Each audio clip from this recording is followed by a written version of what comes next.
Bueno, creo que esto, ahí está. Espero estar viéndome bien. Tampoco que necesiten verme tan bien. No se hagan problemas, no se van a perder nada, ¿no? Bueno, mis hermanos, vamos con el tema de esta noche. La promesa de las lluvias temprana, invernal y tardía. Vamos derecho al fundamento bíblico y encontramos en la Santa Palabra que el Señor trae a colación, toca el tema de la agricultura muy temprano en la Biblia y dice el texto en Deuteronomio: si obedeciereis cuidadosamente a mis mandamientos que yo os prescribo hoy, amando a Jehová vuestro Dios y sirviéndole con todo vuestro corazón y con toda vuestra alma, yo daré la lluvia de vuestra tierra a su tiempo, la temprana y la tardía, y recogerás tu grano, tu vino y tu aceite. Acá hay una promesa que, si bien nosotros podemos entender que hay un crecimiento, va edificándose alrededor de la Biblia y de todo lo que continúa de la palabra, lo que significan estas promesas, está claro que puntualmente la de Deuteronomio 11 pareciera estar refiriéndose a una bendición material, las lluvias temprana y tardía, que serían la bendición que los ayudaría a vivir durante un año económicamente. Recogerás tu grano, tu vino y tu aceite, acá hablando acerca de la cosecha de los granos, de la cosecha de la uva y de la cosecha de la aceituna, del olivo. Más adelante, la Biblia va a tomar esta promesa y le va a agregar lo espiritual. Dice: vosotros también, hijos de Sión, alegraos y gozaos en Jehová vuestro Dios, porque os ha dado la primera lluvia a su tiempo, y hará descender sobre vosotros lluvia temprana y tardía como al principio. La Biblia va a explicar que esto de las lluvias tiene que ver con el reavivamiento necesario para que la semilla del Evangelio pueda dar fruto, pueda germinar, crecer y finalmente dar fruto. La sierva de Dios, en esta matinal, Dios nos cuida, dice: bajo la figura de la lluvia temprana y tardía que caen en los países orientales al tiempo de la siembra y la cosecha, los profetas hebreos predijeron el derramamiento de la gracia espiritual en una medida extraordinaria para la iglesia de Dios. Fíjense que acá el resumen que hace ella es que las lluvias temprana y tardía son un derramamiento de la gracia espiritual que cae de forma extraordinaria. El derramamiento del Espíritu en los días de los apóstoles, ustedes saben que a esto nosotros le llamamos el Pentecostés, fue el comienzo de la lluvia temprana y gloriosos fueron los resultados. ¿Por qué el comienzo? Porque esa lluvia se extendió durante la primera generación de cristianos. Pero cerca de la siega de la tierra se promete una concesión especial de gracia espiritual para preparar a la iglesia para la venida del Hijo del Hombre. Este derramamiento del Espíritu se compara con la caída de la lluvia tardía, y en procura de este poder adicional, los cristianos han de elevar sus peticiones al Señor de la mies en la estación tardía. O sea, estando nosotros en esta época, en nuestra oración, que Dios nos prepare para recibir la lluvia tardía. Hermanos, acá hay una promesa importante que nos va a llevar a dos preguntas. ¿Alcanzan solo dos lluvias para obtener una cosecha?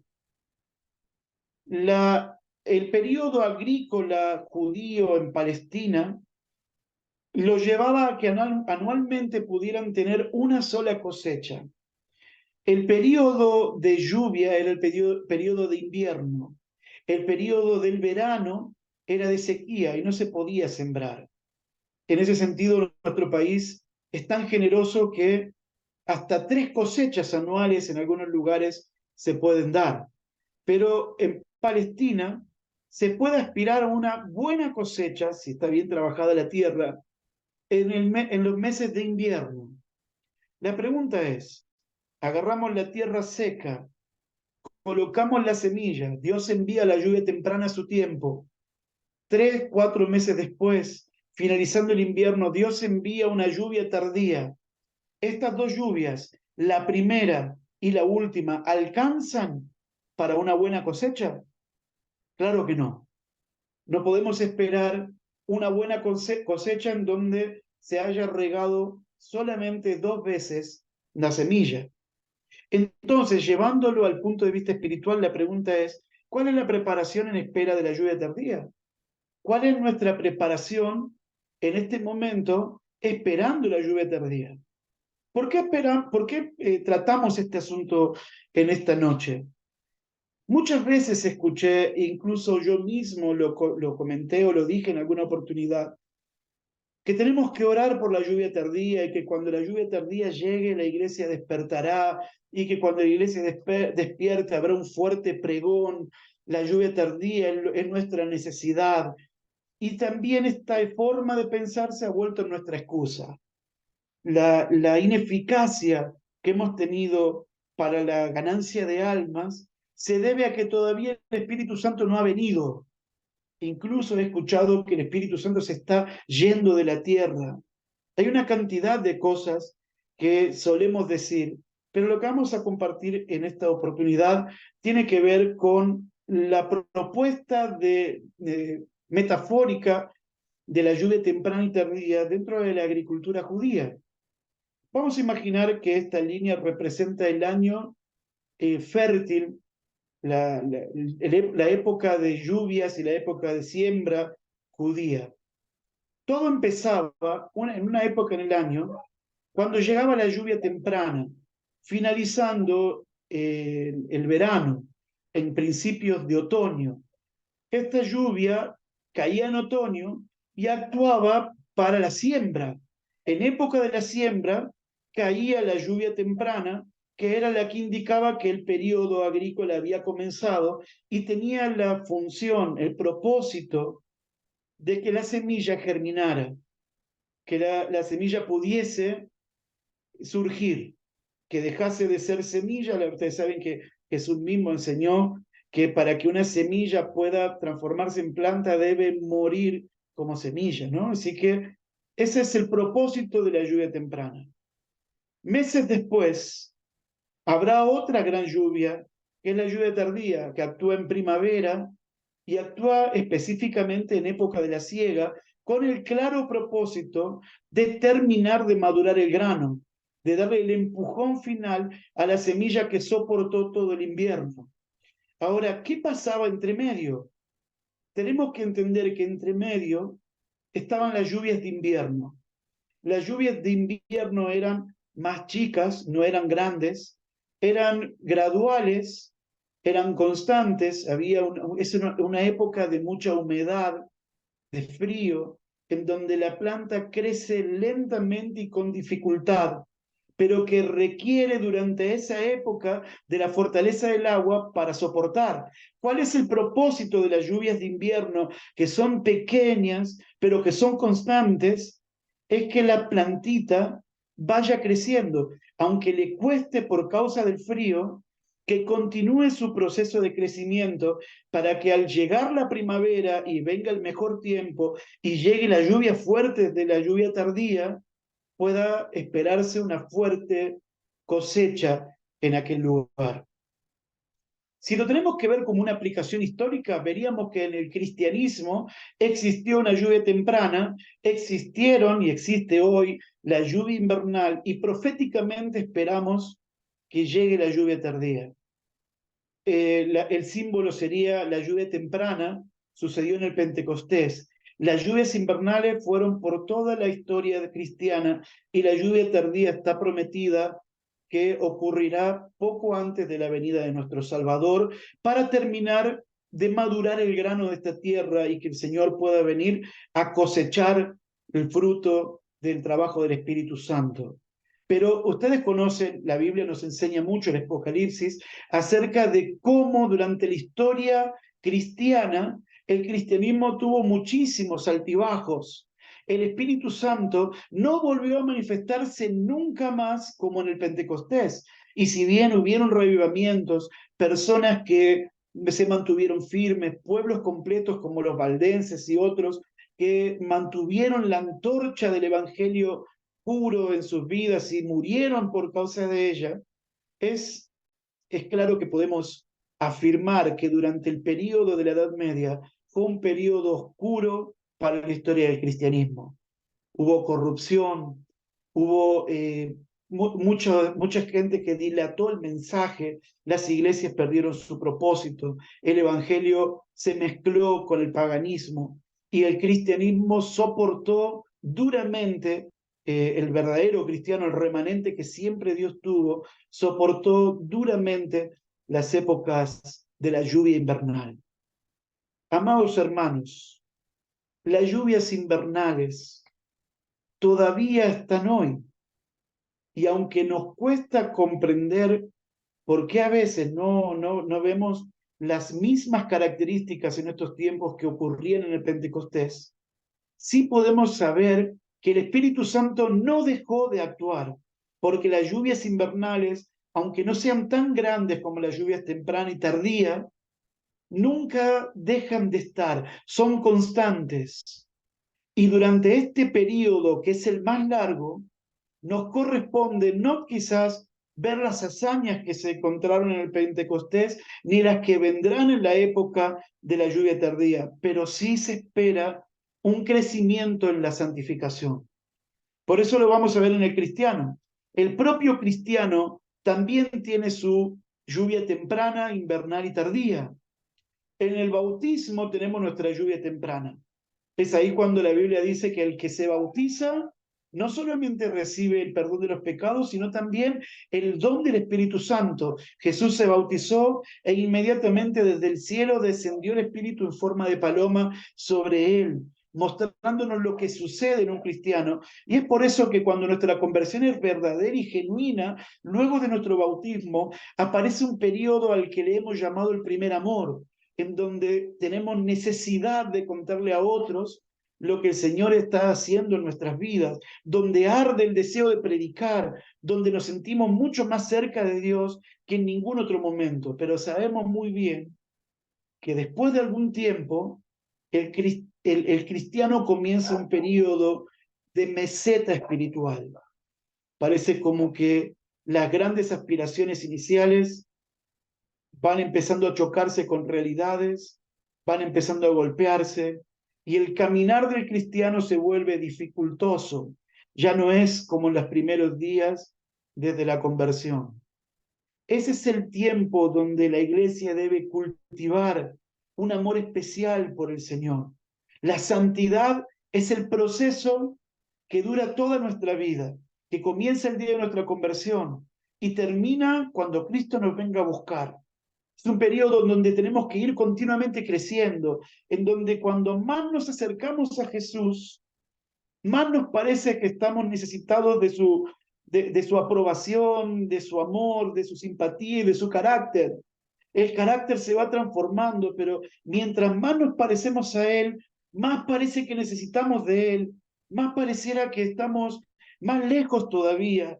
Es como que al acercarnos más a la luz, nos da más la impresión que estamos más sucios. Sin embargo, objetivamente podemos mirar cómo era nuestra condición algunos meses o años atrás y notar que ha habido un crecimiento en mi vida espiritual.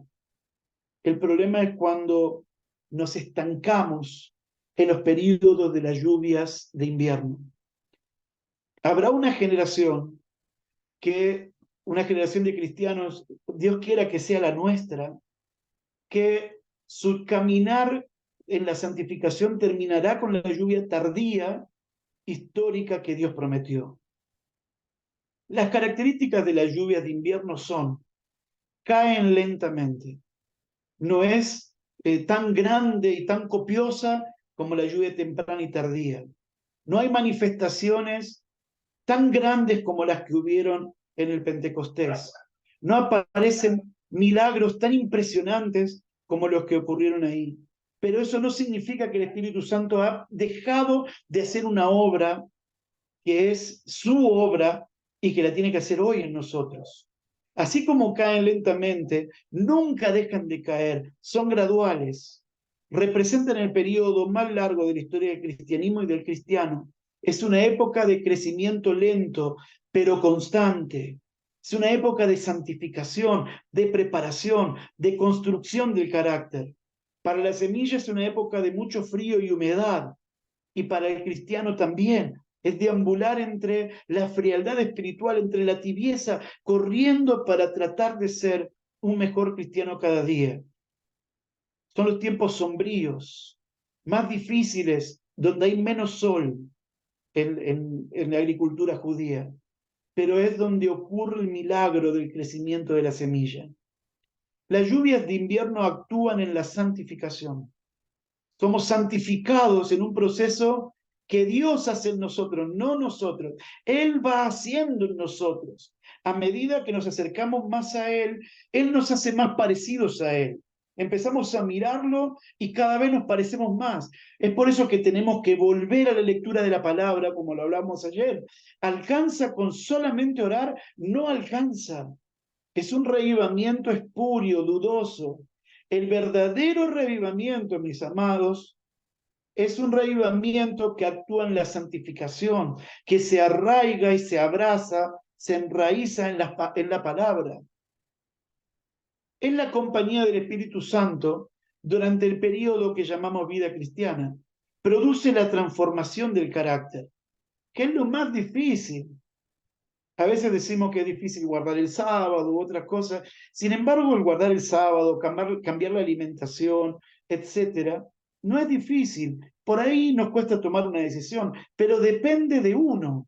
Yo puedo decir, mañana no trabajo más en sábado y no trabajo más en sábado. Tal vez eso me traiga consecuencias muy grandes que tenga que soportar, pero depende de mí. En cambio, no puedo decir, bueno, familia, miren, tomé una decisión y a partir de mañana cambio el carácter. A partir de mañana mi carácter es mejor, paciente, amoroso, perdonador, cariñoso, dejo de ser iracundo. Eso ya no es algo que dependa de una decisión. Esto es el producto del trabajo del Espíritu Santo dentro de uno cuando uno se lo permite. Esto es lo que pasaba con las 5 vírgenes que tenían aceite extra. El aceite extra representa las vidas transformadas, el carácter transformado por el Espíritu Santo. Las otras 5 vírgenes también guardaban los mandamientos, eran vírgenes, estaban vestidas de blanco, también estaban adormecidas, pero la diferencia es que las lluvias de invierno en ellas no produjeron la santificación del carácter. Y creo que en esto estamos hablando de un tema delicado, porque cuántas veces hemos escuchado decir, Señor, mira, yo puedo cambiar todo, pero no el carácter, me va a tener que llevar al cielo así como soy.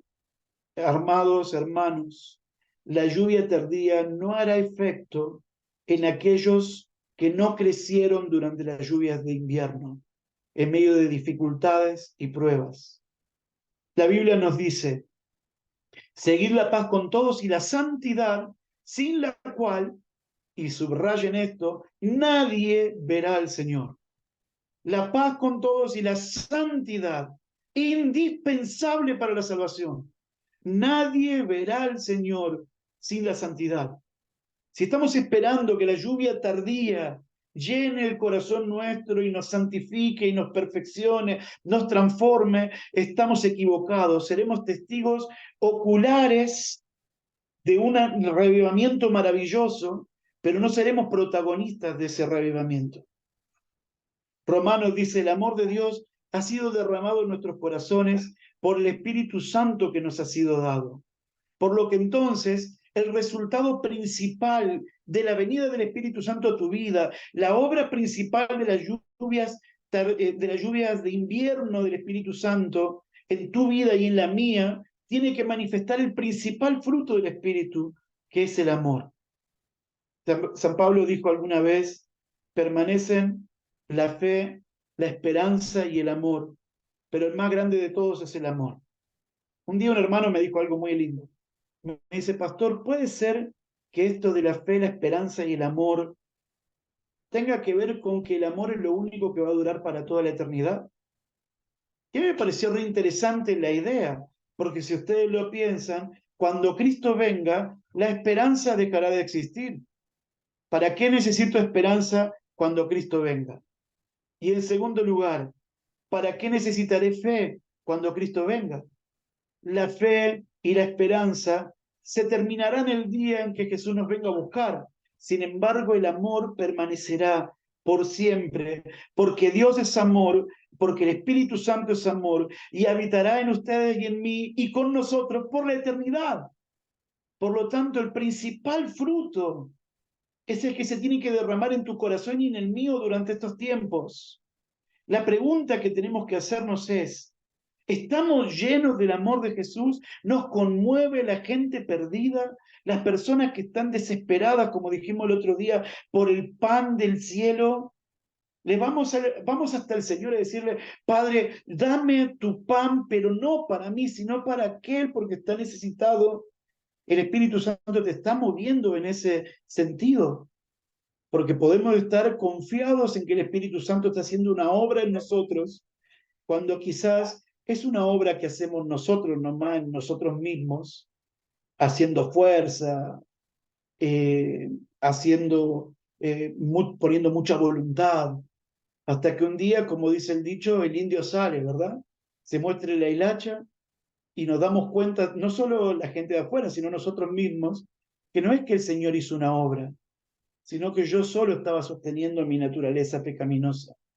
Es por eso que hay cristianos con tanta cara de caballo, ¿vieron? Con tanta cara larga. ¿Por qué hay tantos cristianos con cara larga?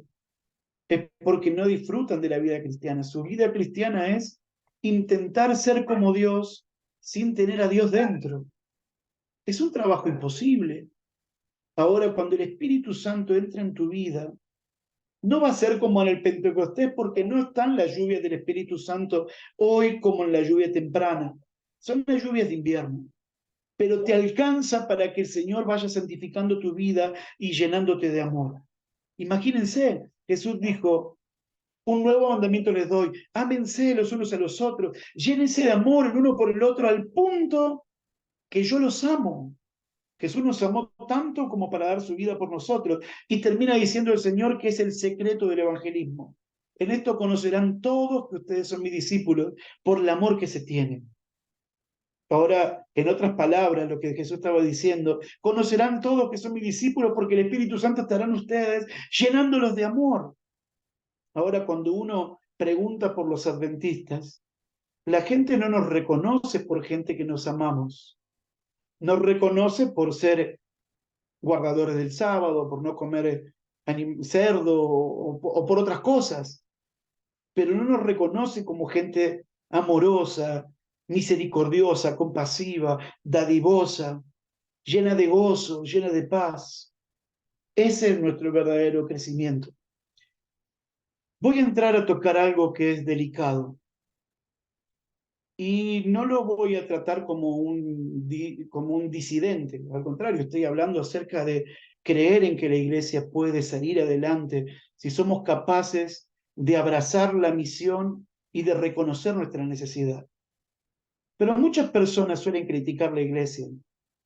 No siempre vemos que la iglesia haga verdadera autocrítica.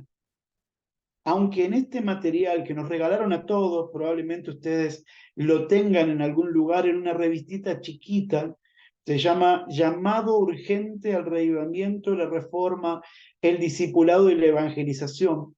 Es un voto de la Iglesia tomado en el Concilio Anual del 2010 de la Iglesia Mundial. La Iglesia en Argentina imprimió el voto junto con el librito muy viejito ya, que era una recopilación de citas de Ellen G. White, llamada Preparación para la lluvia tardía.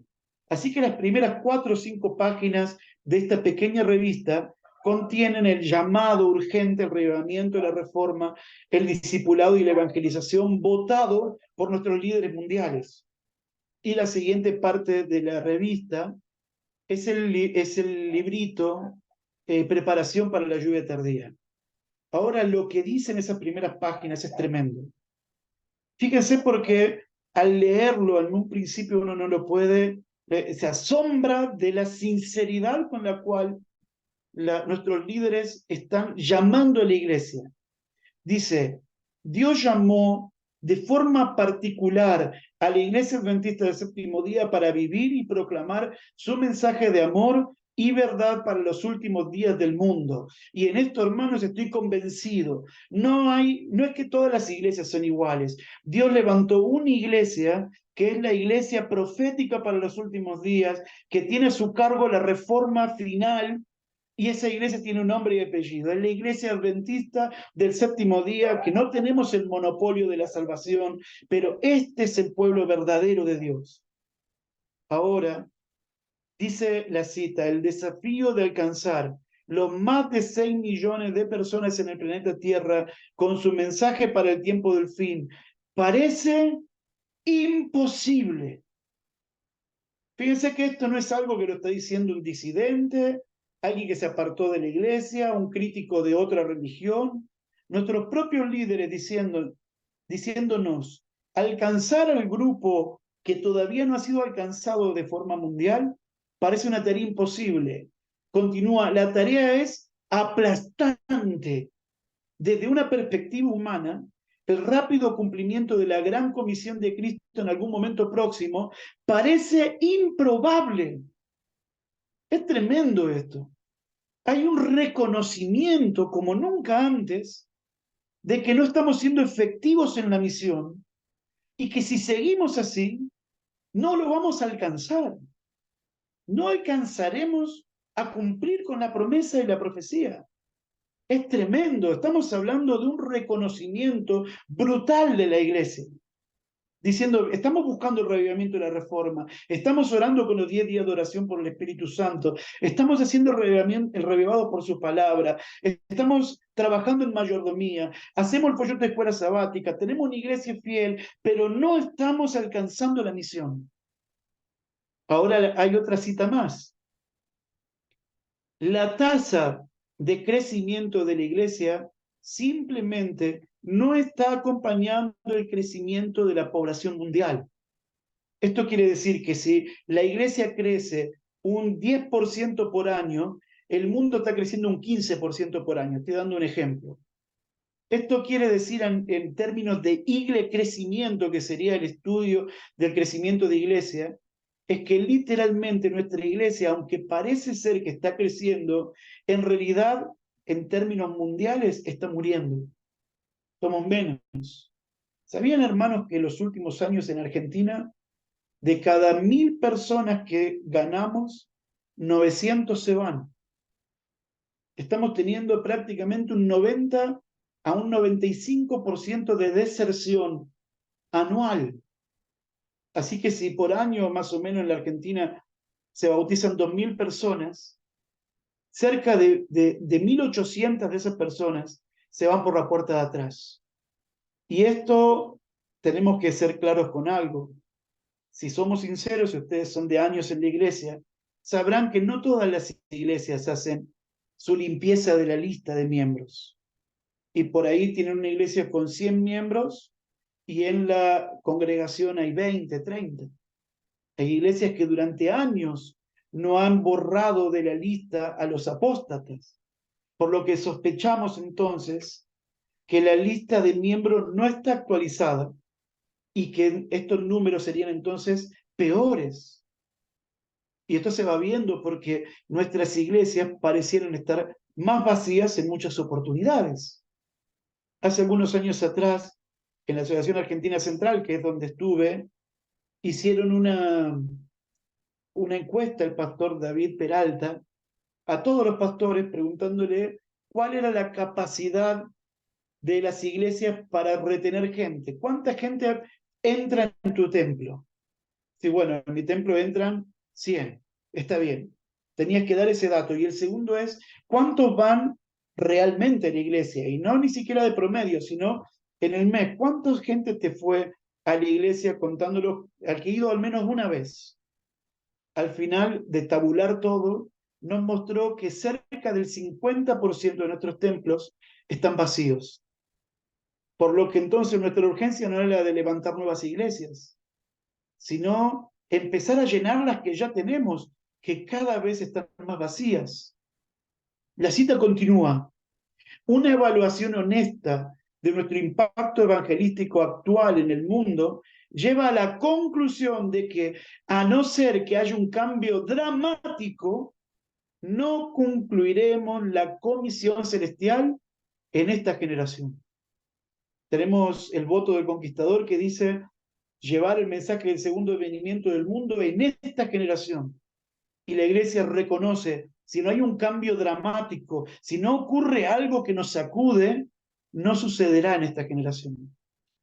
Y termina, remata esta referencia, a pesar de nuestros mejores esfuerzos, todos nuestros planes, estrategias y recursos son incapaces de concluir la misión dada por Dios para su gloria en la tierra.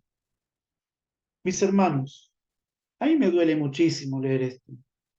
No porque no lo sospeche, sino porque a todos nos duele reconocer cómo estamos fallando. Por ahí a veces pasamos tanto tiempo discutiendo cosas pequeñas en la iglesia, creyendo que así la estamos protegiendo. Y la estamos destruyendo, hermano, la estamos destruyendo.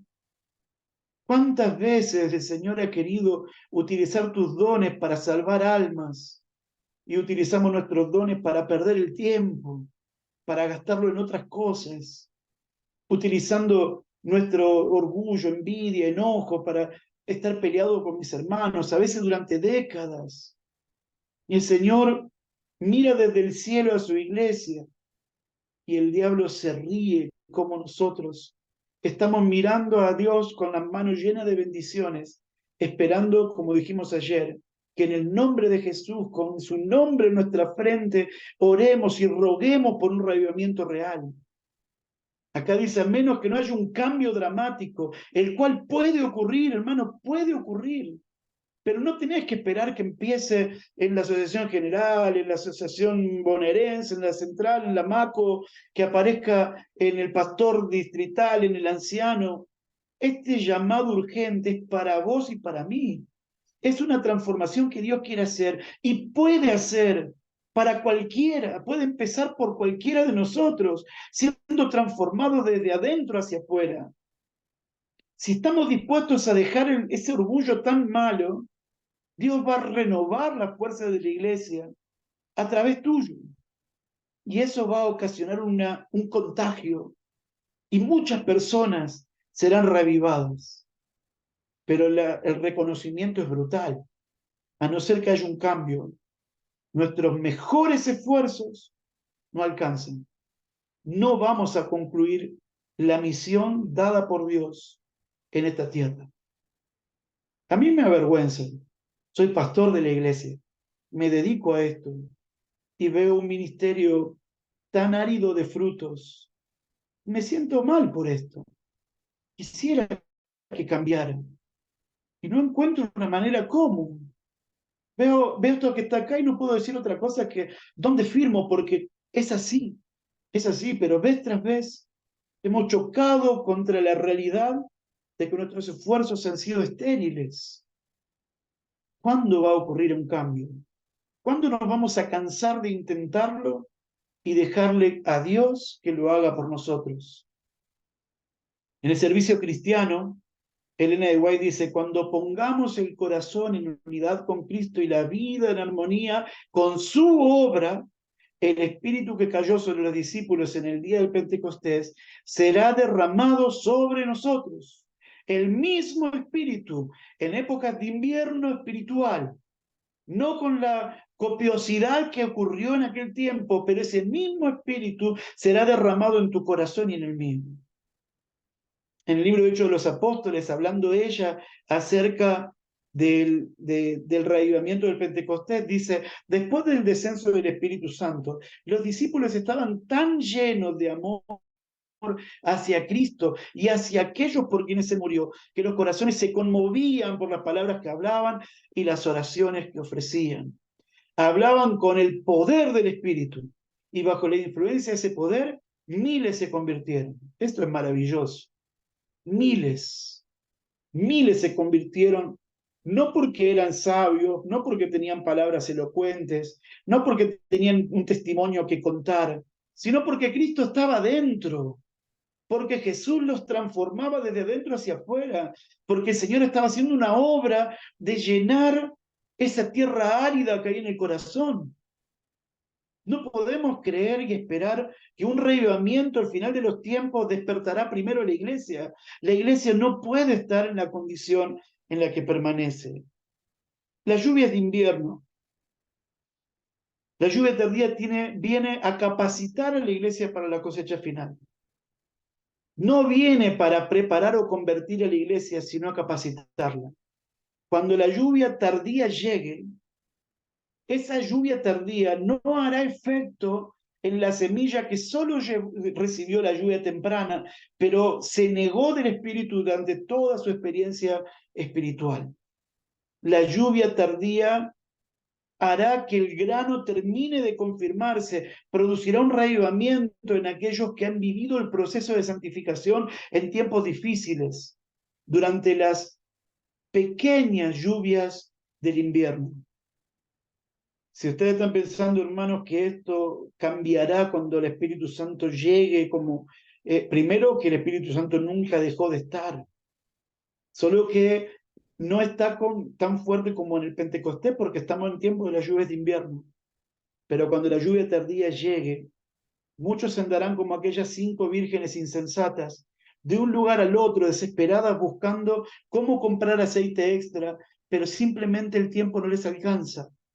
Cuando finalmente llegan a la fiesta, el novio les dice, no hay lugar para ustedes, no los conozco. Es ahí donde se cumple la terrible profecía de Amós. He aquí vienen días, dice Jehová el Señor, en los cuales enviaré hambre a la tierra, no hambre de pan ni sed de agua, sino de oír la palabra de Jehová. E irán errantes de mar a mar, desde el norte hasta el oriente, discurrirán buscando palabra de Jehová y no la hallarán.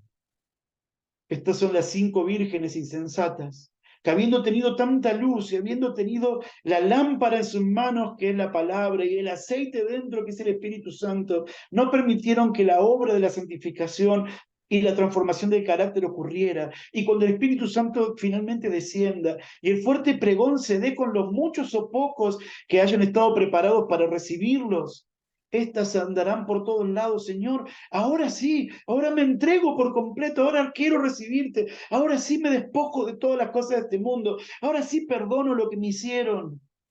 Y de un lado de la tierra al otro buscarán que ese reavivamiento los invada, pero ya no habrá oportunidad. Evento de los últimos días, dice la palabra del Señor, cuando el camino esté preparado para el Espíritu de Dios, vendrá la bendición. Así como Satanás no puede cerrar las ventanas del cielo para que la lluvia venga sobre la tierra, así tampoco puede impedir que descienda un derramamiento de bendiciones sobre el pueblo de Dios. En otras palabras, mis queridos hermanos, si el Espíritu Santo no ha sido derramado en nosotros, no tiene que ver con que Satanás ha hecho algo. Tiene que ver con nosotros. Tiene que ver con que no hemos despejado el camino para que el Espíritu Santo entre. Es porque hemos amado otras cosas más que a Dios. Es porque hemos llorado por recibir un aumento, por recibir salud, por tener bendiciones materiales, pero jamás hemos clamado con la misma pasión por recibir el Espíritu Santo. Voy a cerrar ya nuestro tema de hoy. Hoy es nuestro privilegio recibir el Espíritu Santo, hoy, y prepararnos para la lluvia tardía. Hoy podemos ya recibir el Espíritu Santo y que Él comience a llenarnos de amor y efectividad en la obra, en espera de la lluvia tardía. El reavivamiento final vendrá, pero ocurrirá en aquellos que habían recibido el Espíritu Santo durante este periodo. Mi querido hermano, es un tema difícil de tocar. Muchas veces nos duele reconocer que tenemos una cantidad de dificultades espirituales para nuestro crecimiento espiritual, que nos cuesta salir adelante. Es cierto, pero así como reconocemos que tenemos dificultades, también es nuestra oportunidad la de decir, Señor, quiero que lo transformes, que lo cambies, que me otorgues tu perdón. Y así como el Señor produce en nosotros el arrepentimiento, produce el querer, Él también puede producir el hacer por su buena voluntad. Quiero dejarles un saludo grande a todos. Acá veo, no tenemos ningún mensaje en el chat, por lo que entonces, luego de haber compartido esto, creo que tenemos un buen argumento, un buen pensamiento para esta noche clamar a nuestro Señor por una transformación real, no en la vida de otros, sino en la nuestra propia, en nuestra máxima necesidad. Así como estamos, les invito a que podamos cerrar nuestros ojos y orar. Bendito y poderoso Padre, queremos darte las gracias porque tú jamás nos abandonas. Incluso en tiempos de dificultades, tu Espíritu Santo nunca se detiene. A veces nosotros hemos amado más las cosas de este mundo que a tu Espíritu. Y lamentamos, Señor, que eso haya sido en nuestras vidas. Si eso es así en la vida de los hermanos que están orando conmigo o en mí, hoy queremos pedirte perdón, Señor. Transfórmanos hoy. Trabaja hoy con tu Espíritu, para que el día del gran reavivamiento y del fuerte pregón, cuando la lluvia tardía se derrame de una forma más impresionante que en el Pentecostés, cada uno de nosotros seamos protagonistas de un reavivamiento impresionante y no solo testigos de lo que tú harás. Bendice, Señor, a cada uno de los que hemos escuchado el mensaje. Oramos en el nombre de Jesús. Amén. Dios los